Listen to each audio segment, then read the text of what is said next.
Gambhir. Here's wishing you all a very happy new year. Let's get started.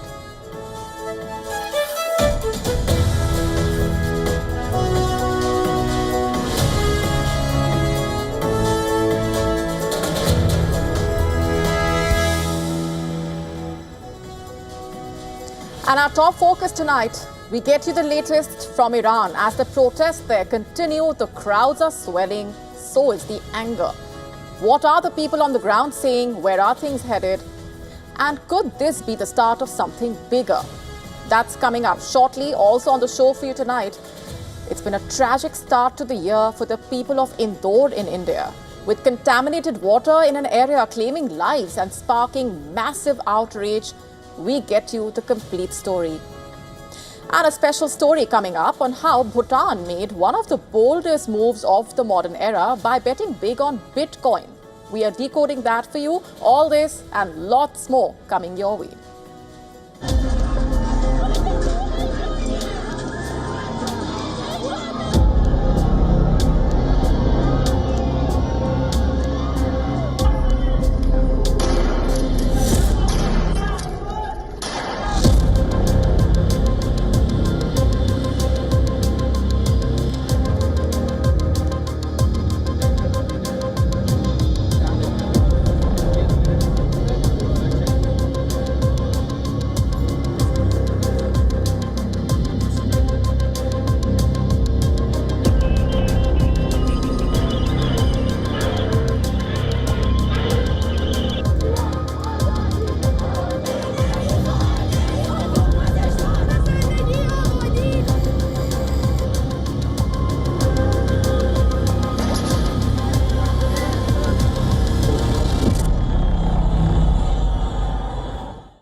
The protests in Iran have entered day 5. The crowds are swelling, angrier, more defiant. They are marching and they are chanting. They are barricading the roads. These protests are no longer confined to just the soaring prices, the constant power cuts, or even the worsening water shortages on the ground. They are as much about endurance, dignity, and also basic survival. And now the demonstrations have turned violent, with the entire country bracing for what possibly lies ahead. The first deaths linked to those demonstrations, in fact, have occurred after clashes erupted between demonstrators and security forces in Iran's western Lorestan province.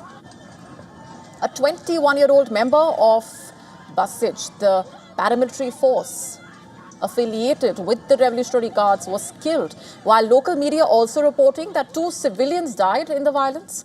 And according to local reports, some protesters hurled stones at several government sites as well as a mosque and multiple banks, leading to police responding with tear gas, and the violence reached government property as well. A building in southern Iran came under attack.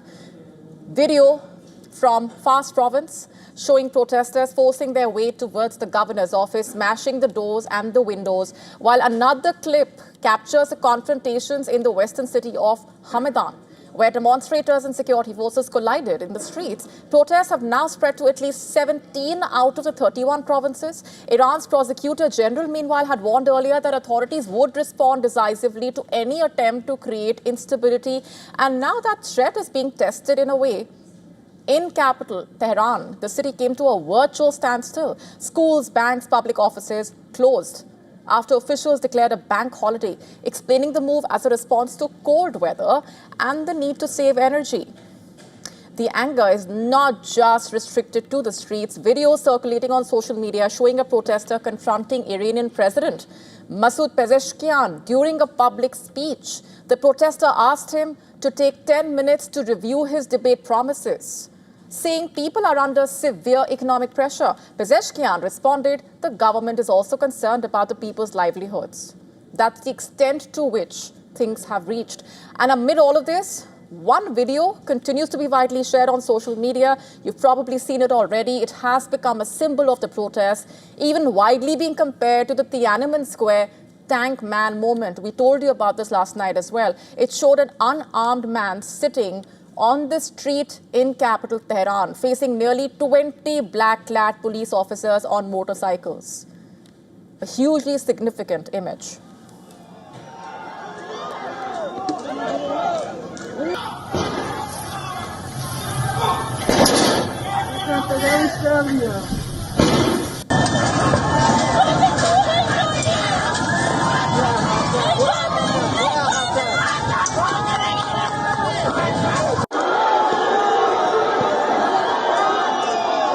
Down across the road in Tehran, attempting to block the black-clad police officers on motorcycles. Moments later, reports claim that officers beat him up and forced him to leave.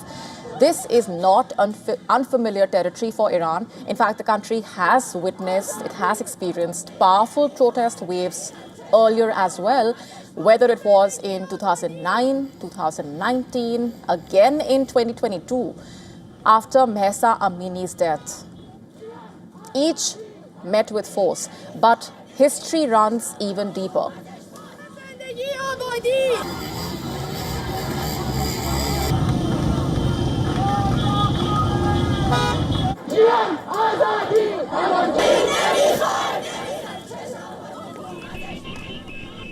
The 1979 revolution started with protests like these, spreading from Tehran to parts like Isfahan, Shiraz. Today, many of those same cities once again standing at the center of the unrest. So that's also significant. And these latest demonstrations started in Tehran's largest mobile phone market, remember, when shopkeepers shut down their stores. Students from at least 10 universities across the capital have since joined, while protests broke out in various parts of the country. Behind the anger on the ground lies Iran's battered economy. The currency has lost more than a third of its value against the US dollar in a year. The numbers also tell you more about the crisis. Inflation jumped to over 42% in December. 42%. Food prices surged more than 70%. Essential medicines now costing 50% more as compared to December last year. That's just to give you a sense of where things stand. At this point, Iran's standing at a crucial juncture, confronting rising hardships as far as the people are concerned, also the state. The question now is, will the Iranian government even manage to quell these protests? Or could this be the start of something bigger?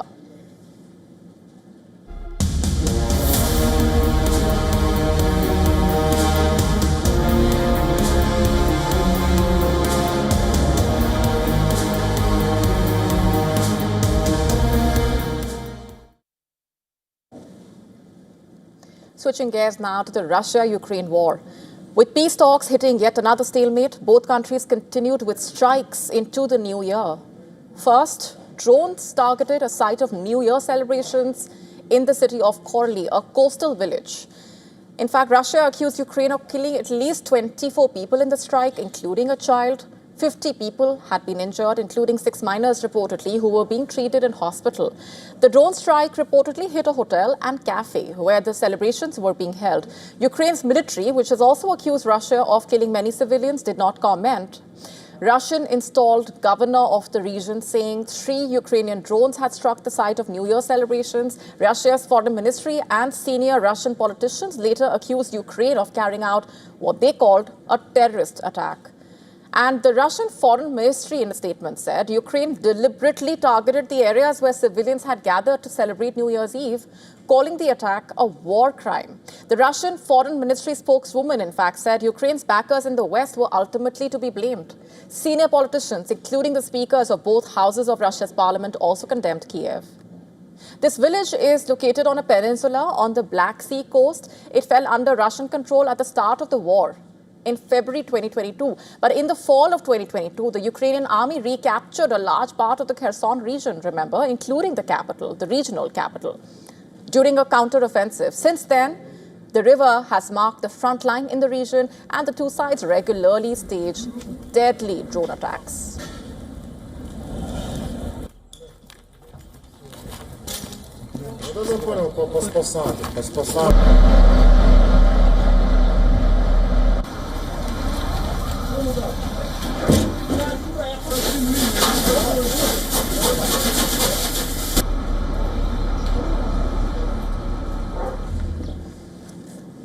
And later, the president of Ukraine accused Russia of carrying the nearly 4-year war into the new year with more than 200 drone strikes, mainly targeting energy infrastructure.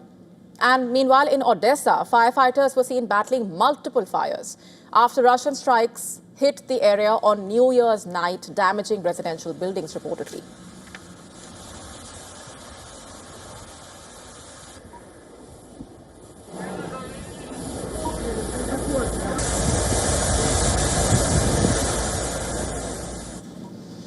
And that escalation on the battlefield also coming as Putin ordered Russian army to advance into northern Ukraine.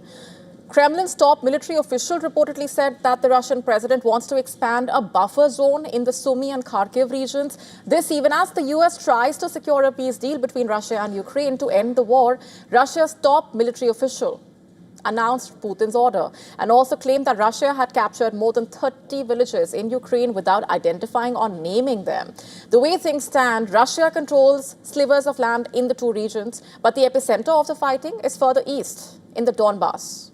And Putin has said Moscow needs to create a buffer zone in order to protect Kursk and Belgorod regions from Ukrainian border incursions. Remember, in a surprise invasion in 2024, the Ukrainian forces seized large parts of the Kursk region, and then they were forced out by the Russian forces, aided by thousands of North Korean troops reportedly, although US President Donald Trump has tried to strong-arm Ukraine into surrendering the entirety of Donbass region in exchange for peace. Putin has said that Russia has not shifted from its demand for Kiev to also withdraw forces from its Kherson and Zaporizhia regions. On Monday, Putin ordered his army to press on with its campaign to seize the city of Zaporizhia, which, remember, is the regional capital. Russia controls 75% of the region, but has been unable to take its main city, which had a pre-war population of 700,000 people. Moscow's forces are just 9 miles from the city's outskirts, a military official has told Putin. And going back to the general's comments, it came as Russia displayed what it said was the wreckage of one of the drones that it claims were launched by Ukraine at Putin's residence, allegedly in the Novgorod region, north of Moscow. President Zelensky has called the Kremlin's allegations a lie. We've been telling you about this. Aimed at wrecking peace negotiations and laying the ground for possible strikes on Ukrainian government buildings in Kiev. Moscow has said Ukraine launched 91 drones at Putin's luxury retreat. However, it said more than half had been shot down. In Russia's Bryansk region, about 300 miles away, as diplomacy falters, the war appears to be entering yet another dangerous phase, one where both sides are signaling escalation instead of compromise.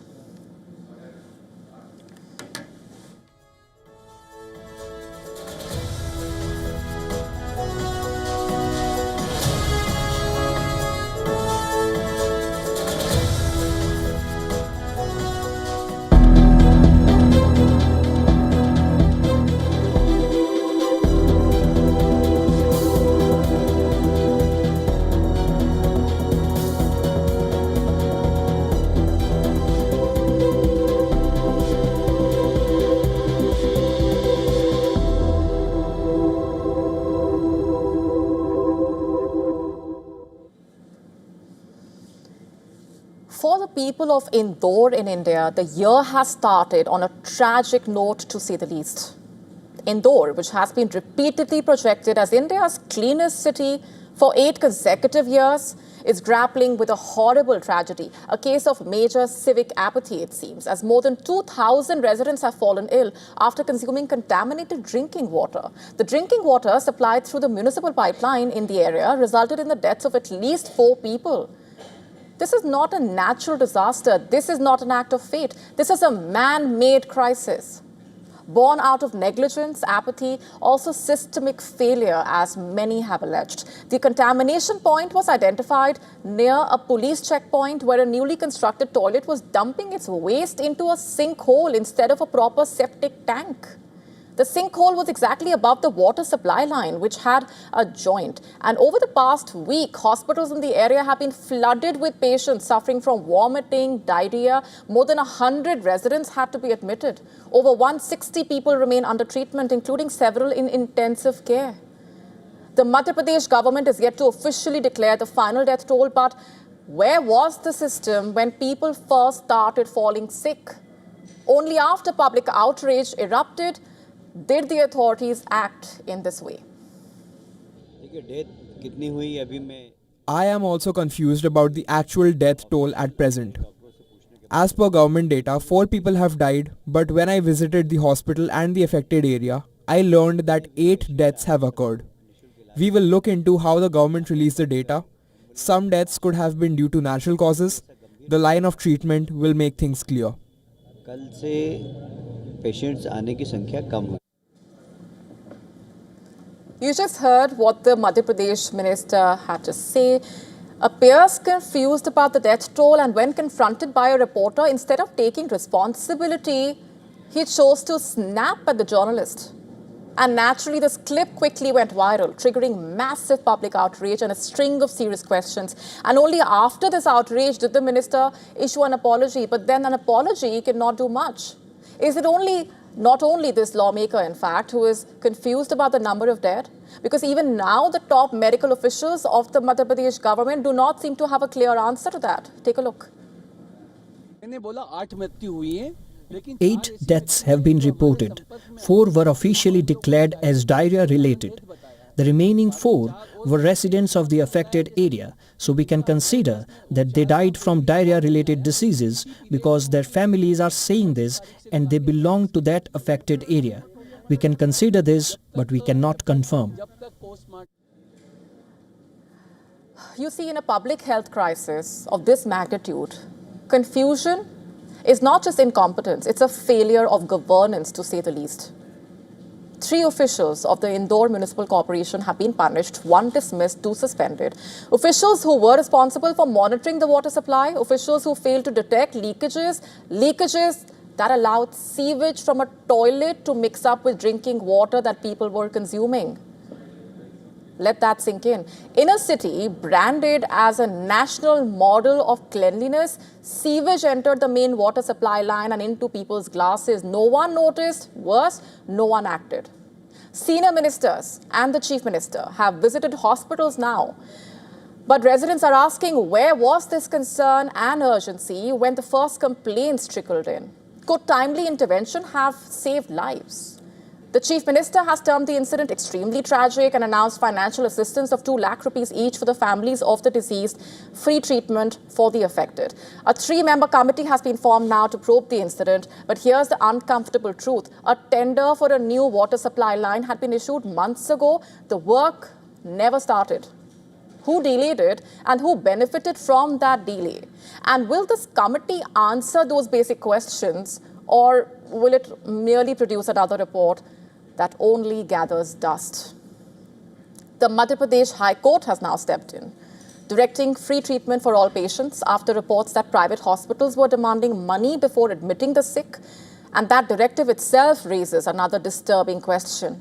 In a situation like this, in a public health crisis, why were patients asked to pay at all?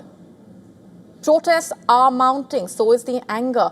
Clean streets mean nothing if the water that people are drinking is contaminated. Branding cannot mask broken infrastructure or the anger on the ground. Silence cannot wash away responsibility.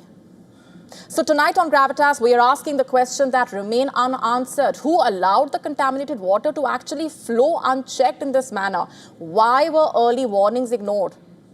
Why was critical infrastructure work delayed?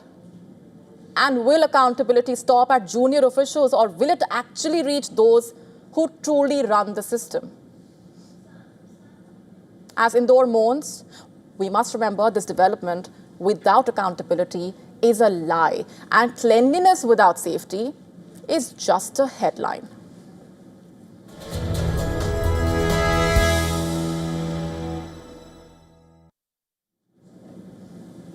At first glance, Bhutan appears untouched by the modern excess. But the tiny Himalayan country, where monks in crimson robes walk the mountain streets, where archery is a national pastime, where success is measured not by GDP but by gross national happiness, the country has now quietly become the world's largest cryptocurrency holder. Bhutan has made one of the boldest economic bets of the modern era by betting big on Bitcoin. And so far, it appears to be paying off. The Buddhist country now holds cryptocurrency worth an estimated 1.3 billion US dollars, roughly 40% of its entire economy. And that makes Bhutan the fourth largest government holder of Bitcoin in the world, behind only the US, China, and the UK. It is an extraordinary position for a country of just 780,000 people, long dependent on agriculture and hydropower. The big gamble there started in 2019. That's where the king, remember, Bhutan's monarch, asked his officials a simple question. How could technology revive a stagnating economy without compromising Bhutan's environmental and cultural values? The answer came from an unlikely source, the country's sovereign wealth fund. Its chief executive, an MIT-educated technologist, had been studying blockchain as a hobby. And when the COVID-19 pandemic struck, he brought two computers into his office and started experimenting. That experiment soon scaled up. Bhutan established its first Bitcoin mine high in the mountains, using surplus electricity generated by the vast hydropower network. Nearly 70% of the country's energy is exported, remember. The rest, cheap, renewable and abundant, became the backbone of its crypto strategy. And it came at a rather opportune time. As the pandemic unfolded, Bitcoin prices also surged from around $10,000 in 2020 to peaks above $100,000 in later years. Bhutan mined while prices climbed, and what followed surprised even the skeptics. Since Bhutan diversified into cryptocurrency, the proportion of people living in poverty fell from 28% in 2017 to 11.6% by 2022. A dramatic drop for a country long classified as poor. And in 2023, the government sold $100 million worth of Bitcoin to fund public sector pay rises. Civil servants reported salary rises of up to 65%. Helping stem a wave of emigration that had been draining the country of skilled workers. Crypto has also crept into daily life. Bhutan became the first country in the world, in fact, to roll out a nationwide cryptocurrency payment system for tourists, allowing the visitors to pay digitally across the kingdom. It did not even stop there. In October 2025, Bhutan launched a national digital identity system built on a blockchain-based platform designed to give citizens control over their personal data. And in December, it unveiled the world's first digital token backed by a country's physical gold reserves. These are global firsts, and they are being closely watched. Government-led crypto projects have often failed. Take El Salvador, for example. It famously adopted Bitcoin as the legal tender way back in 2021, a decision it later reversed with little to show for it. But Bhutan's approach has been different. It did not force Bitcoin on its people. It mined quietly, sold selectively, and tied its strategy to renewable energy and public benefit. Of course, the risks are there. Cryptocurrency is volatile, to say the least. Rural poverty persists. Critics are warning that gains driven by a speculative asset may not last forever. But for now, Bhutan's unlikely experiment has rewritten expectations. The country has become a test case for how emerging technology, if carefully managed, can reshape even the most traditional societies.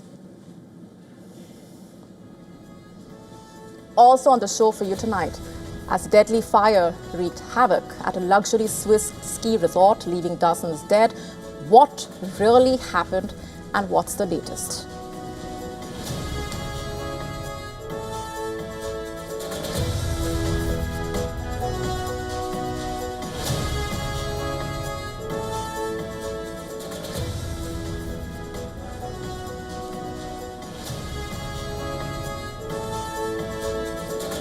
Why is superstar Shah Rukh Khan being called out for buying Bangladesh's fast bowler? We tell you all about the row.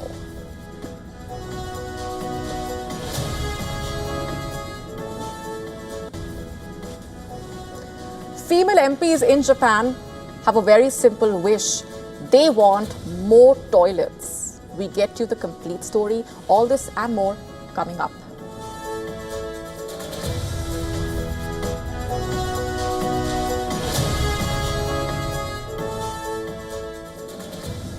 Condoms are now costlier in China. The country has started charging a 13% value-added tax on contraceptives. It's applicable from today, the 1st of January. The new tax on contraceptives has drawn both ridicule and concern within China. Taxing condoms is Beijing's boldest move yet in its population battle. Beijing fights population freefall with cash, carrots and policy sticks. But will the strategy work is the question. Take a look.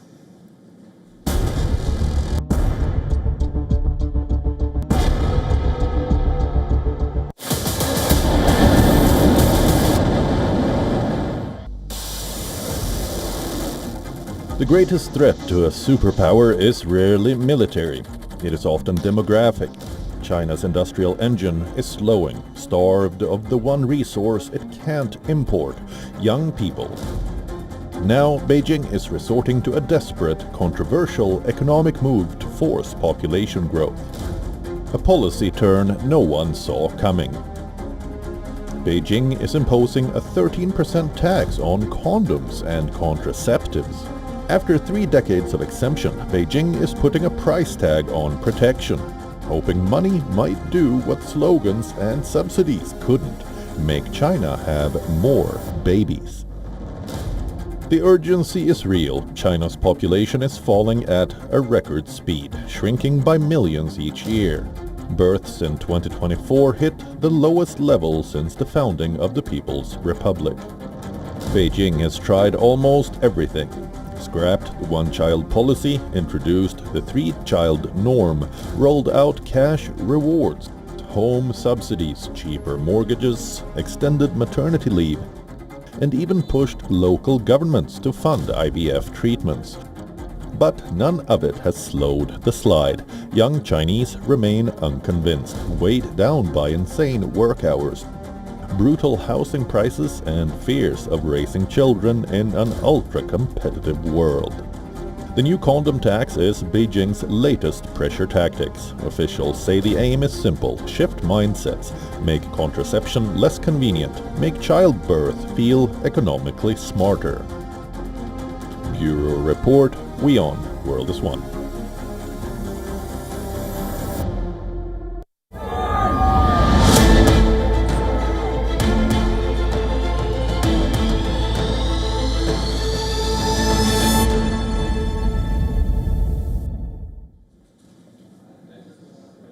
A New Year celebration that was meant to be celebrated with joy and cheer turned out to be a moment of grief and tragedy for several families across Europe after a New Year's Eve party turned into a nightmare in a Swiss ski resort town. 40 people feared dead, hundreds injured in the incident reportedly. The blaze broke out around 1:30 a.m. local time in the morning. This was at a bar, a popular spot during the holiday season. The upscale resort is known to attract tourists from across Europe and beyond.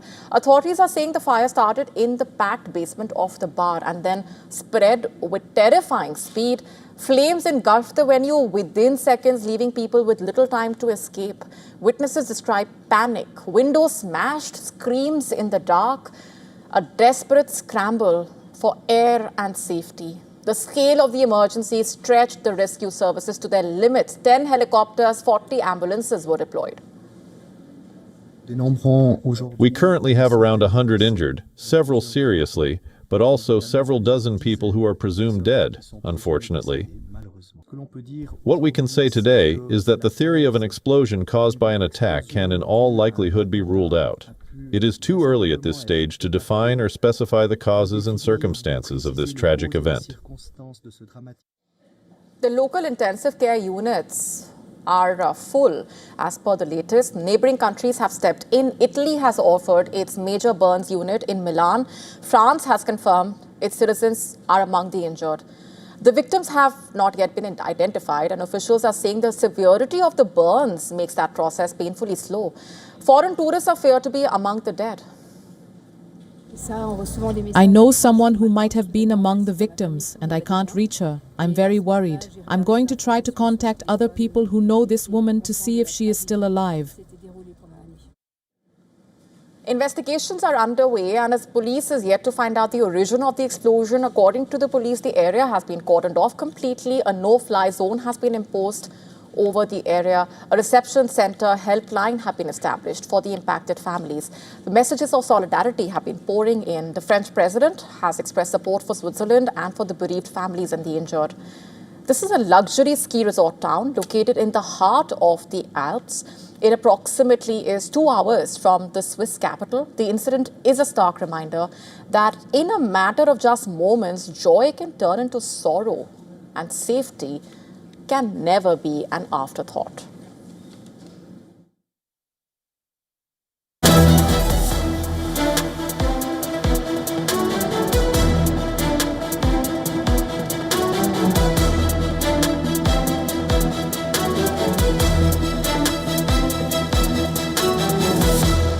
In Malaysia, foreign firms can secure trusted halal certification, reportedly, and export globally with fewer barriers.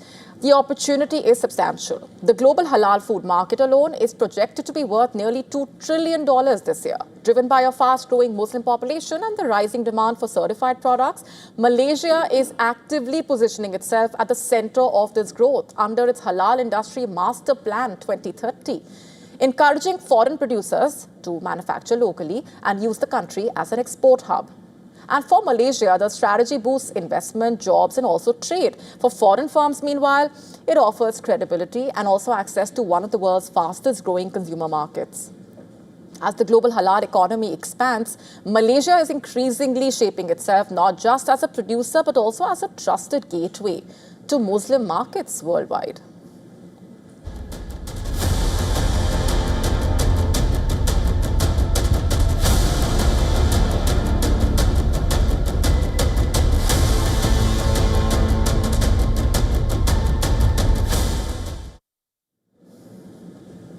Let's now shift our focus to Afghanistan. Taliban's latest move has further tightened daily life in the country, shrunk basic freedom even further, with barbers, ordinary men trying to make a living, becoming the newest targets of that control. What's really happening? The Taliban reportedly announced new measures that threaten Afghan barbers with jail terms of up to 15 months if they shave men's beards. Authorities are saying they will refer hairdressers to judicial bodies for violating the Islamic law. Barbers who offer what officials call Western-style haircuts will also face punishment. Shaving beards was already banned, but previously it did not lead to prison time. Barbers across several parts have reported detentions, reportedly, temporary closures of their shops, warnings from the morality patrols. Last week itself, Taliban enforcers reportedly detained 8 barbers in a province for cutting or styling beards. Officials sealed their shops, warned the families that the men could remain in custody for a month. In the northern province of Balkh, Taliban officials gathered male barbers and issued strict orders on grooming rules. The crackdown extends beyond salons. In northeastern province of Takhar, security forces detained at least 25 people at a private gathering for playing music. In the eastern province of Nangarhar, the Taliban seized 86 musical instruments, burned them, claiming they were eliminating immoral practices and enforcing Islamic law. In fact, the authorities saying similar actions will continue. Since returning to power in 2021, the Taliban have imposed sweeping restrictions, banning most girls from secondary and higher education, limiting women's work, travel, access to even public places. The latest development now showing that even everyday professions face risk. And as Afghanistan moves deeper into rule by enforcement rather than consent, what lies ahead?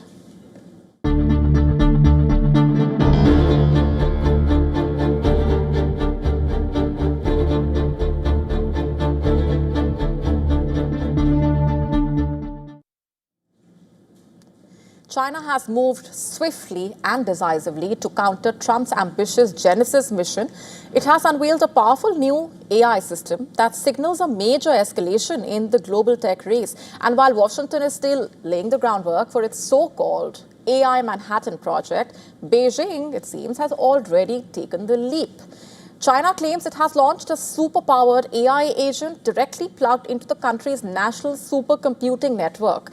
Now, this computing will allow it to conduct high-level scientific research with minimal human intervention. Very significant. And the system runs on supply chain network, which is China's national supercomputing backbone, as it links more than 30 supercomputing centers across the country.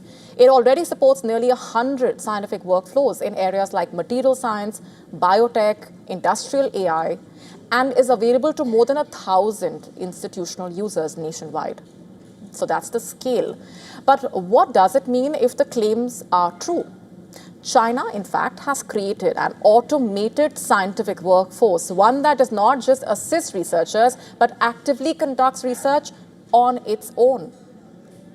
And this stands in sharp contrast to the American approach. Let's lay it out for you. The Genesis mission is designed to accelerate scientific discovery by building a centralized AI platform that merges government scientific data and national supercomputing resources. The program will basically leverage decades of federal investments and data, providing researchers with the information necessary to train AI models, automate experiment design, and also generate predictive models for complex scientific challenges. The US initiative comes with tight timelines and requires demonstrable progress within 270 days, as it remains in the planning phase. And adding further momentum to China's AI push is the rapid rise of its private sector players. Chinese AI unicorn Moonshot AI has raised $500 million in a Series C funding round, pushing its valuation to $4.3 billion, putting it well ahead of several domestic rivals, preparing for public listings. And Moonshot AI has also drawn attention in Washington. A recent US government report cited the company as evidence of the growing depth of China's AI ecosystem, pointing to its open weight thinking model, which has reportedly outperformed the leading US systems in several benchmark tests. And as the US and China race to define the future of AI, one thing is clear right now. In the world of growing technology, execution is supreme.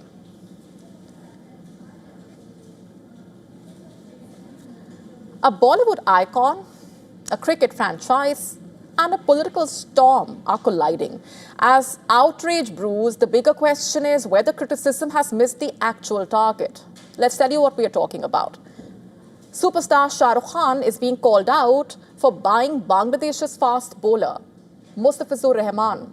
The decision taken during the IPL auction has triggered a sharp political backlash, dragging sport into the center of a diplomatic debate. A BJP leader has attacked Shah Rukh Khan, calling him a traitor. The fact is, it is the BCCI which governs IPL. It decided on foreign players who could participate. The Board of Control for Cricket in India, the BCCI, has not imposed any restrictions on the Bangladeshi players. The rules governing overseas players are set by the BCCI, not individual franchise owners. Yet, in this storm, Shah Rukh Khan's Kolkata Knight Riders have become the face of the controversy. And now, Sangeet Som, a former member of the UP Legislative Assembly, called Khan a traitor for buying Bangladesh's fast bowler. Now, is this zest for criticism? And some people need to understand India's neighborhood policies. There is no diplomatic break-off with Dhaka and New Delhi. There is no diplomatic break-off between Dhaka and New Delhi. India and Bangladesh continue to engage at the highest levels, underlining that cricketing ties have not ruptured diplomatic relations. In fact, the Indian External Affairs Minister visited Dhaka yesterday to attend the funeral of Khalida Zia, the three-time Prime Minister of Bangladesh, who headed the BNP, passed away on Tuesday after a long illness, remember. She was laid to rest with full state honors this afternoon beside her husband, the country's former president. Today, the Indian Defence Minister visited the Bangladesh High Commission in New Delhi to share his condolences. Prime Minister Modi wrote a letter conveying his condolences on the issue of targeted attacks on Hindus. New Delhi, remember, has raised the issue of the attacks on minorities and Hindus in Bangladesh. And these concerns remain part of the ongoing diplomatic dialogue, not a justification for targeting athletes or artists. This is not in India's interest. Sport has long been a bridge between countries, not a battleground. Turning a cricket auction into a loyalty test risks shrinking diplomacy into sound bites and also reducing the complex regional relationships to outrage-driven politics like this. Shah Rukh Khan has appeared in more than 100 films. He's earned numerous accolades, including a National Film Award, 15 Filmfare Awards. He has been awarded the Padma Shri, the fourth highest civilian award of India. Dragging a national icon into issues like this is misplaced nationalism in a way.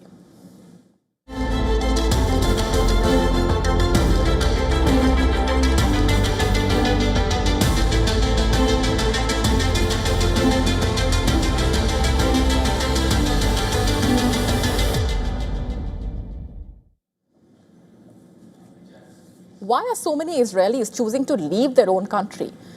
Well, the answer lies in a mix of war fatigue, political turmoil, and the fading confidence in what comes next. Under the constant shadow of the Gaza war, official government figures showing that tens of thousands of Israelis packed up and moved abroad in 2025.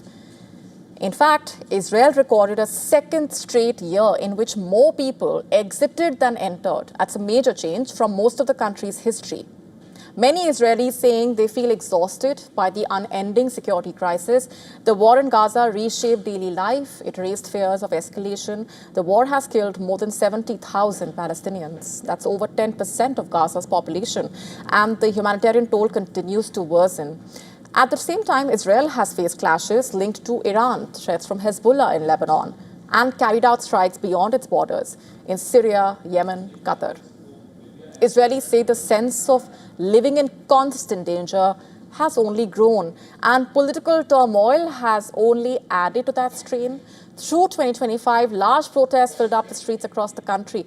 Demonstrators targeted the Prime Minister and his government over the Gaza war, the hostage crisis, the criminal cases against him, and the sweeping judicial overhaul plans. Experts warn those reforms weaken the democratic checks and concentrate power in the government. And these realities are now visible in the demographic data. Israel's Central Bureau of Statistics reporting that more than 69,000 Israelis left the country last year.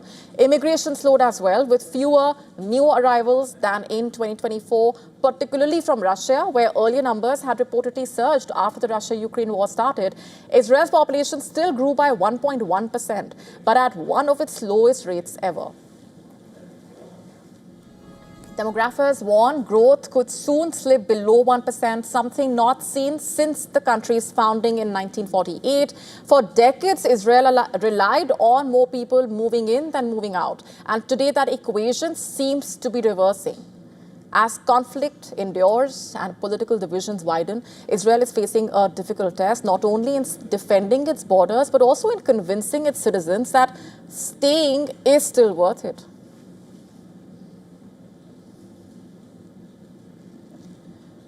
Not a day passes by without a swipe. Donald Trump has turned his guns yet again on American actor George Clooney and his wife, human rights lawyer Amal Clooney. The latest trigger is France's decision to fast-track and grant citizenship to them, along with their twins. Reigniting their old rivalry, Trump took to Truth Social on Christmas Eve. In his post, the U.S. president dubbed the couple as two of the world's worst political forecasters for initially advising Joe Biden to back down as the Democratic nominee and endorsing Kamala Harris. He also mocked them for choosing France, which he claimed was reeling from the horrendous handling of immigration. Continuing his diatribe, Trump opined that Clooney got more publicity for politics than his movies. Donald Trump and George Clooney go back a long way. By the actor's own admission, they knew each other socially before the US president entered politics. Things have soured since then. A lot has happened, as the 64-year-old actor is a prominent Democratic fundraiser.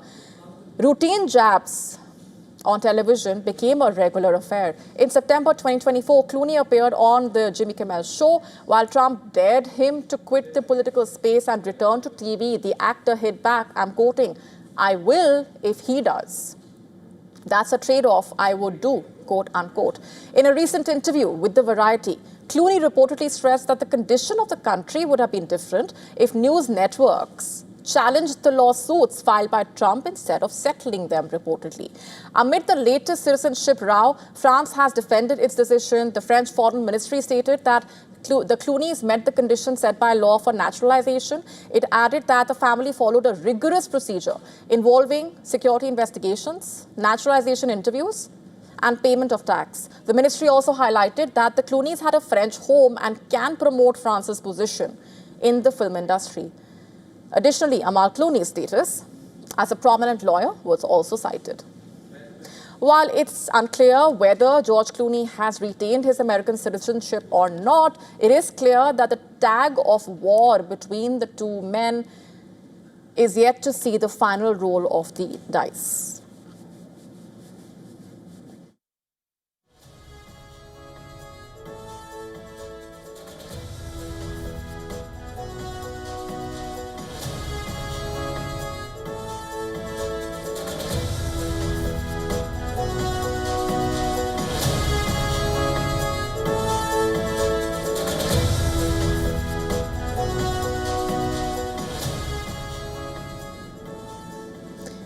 The inevitable has happened.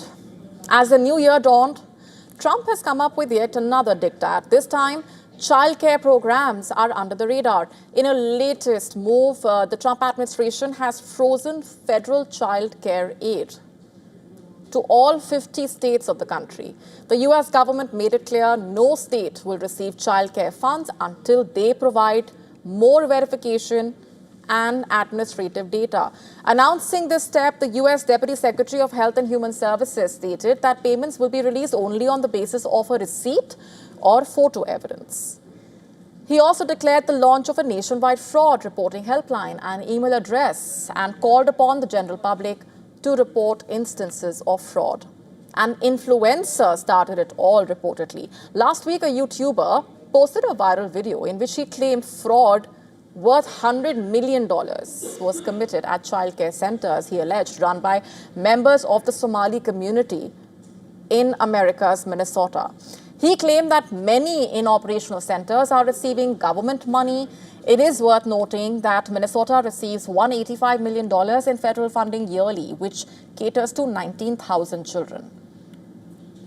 Jumping on to the bandwagon, meanwhile, the Trump administration announced a federal investigation into allegations of fraud. The U.S. Homeland Security officials have started entering suspected fraud sites and questioning the workers. In fact, Donald Trump has reportedly made his stance public. He openly claimed on Truth Social that 90% of the Minnesota fraud is caused by illegal immigrants from Somalia.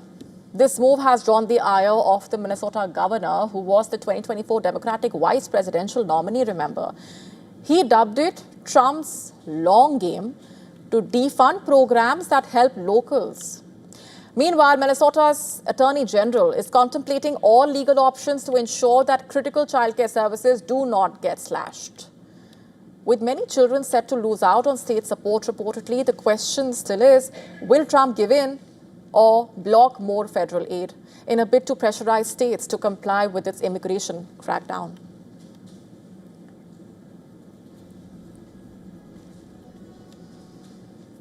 On to Japan now.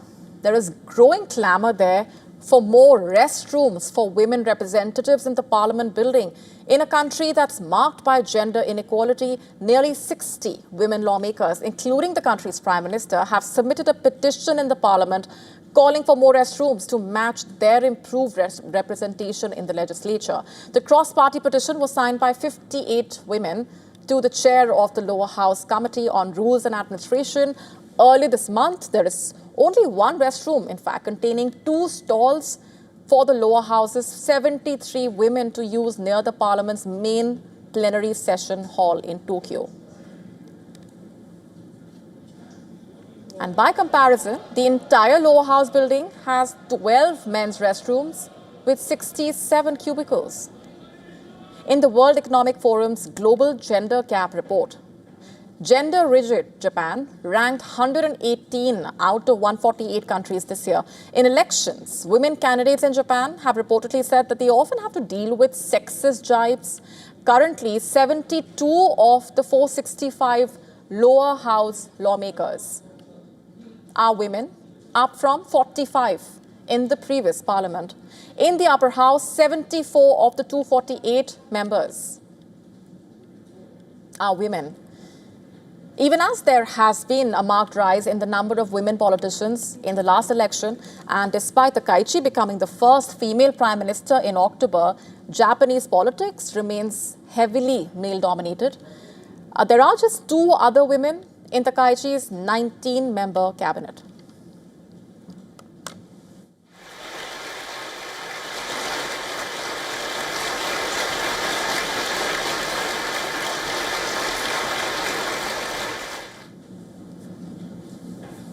On to France now.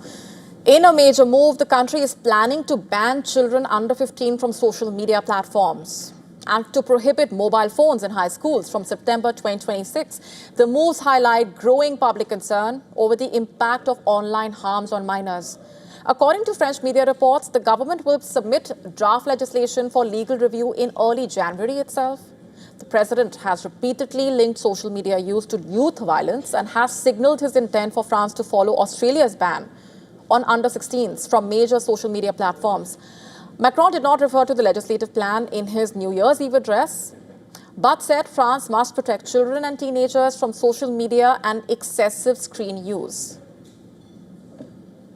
In fact, mobile phones have been banned in French primary and middle schools since 2018. The proposed changes would extend the ban to high schools for the first time. France also...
From the bustling trading floors of Wall Street to the vibrant exchanges of Asian stock markets, WION breaks it down for you to make sense of what's happening, as we reveal the key factors behind events, strategic battles, and the game-changing business decisions that shape the world. We bring you all of this and more on World Business Watch. Rashtriya Swayamsevak Sangh. To some, it's an extreme ideology. To others, it's the very soul of India. To some, it's rebellion. To others, it's a principle of nation building. Coming soon to challenge perceptions in RSS centenary year, Kesariya at 100. WION, India's global voice, the channel that brings you the biggest stories from across the world through India's lens. Now available in more than 190 countries worldwide, because we believe that the world is one. Watch us in Africa, Europe, USA and Canada, South America, Asia Pacific, Middle East and North African regions. Also available on these digital platforms across the world. WION. World is one. Where darkness hides behind every corner. Where the truth is stranger than fiction. A show that dives deep into the stories which shock and mystify. Unsolved murders. Psychopaths who defy explanation. International war crimes. And millions swindled in financial fraud. The victims, the accused, and the sinister plot. Crime is your front row seat to dark.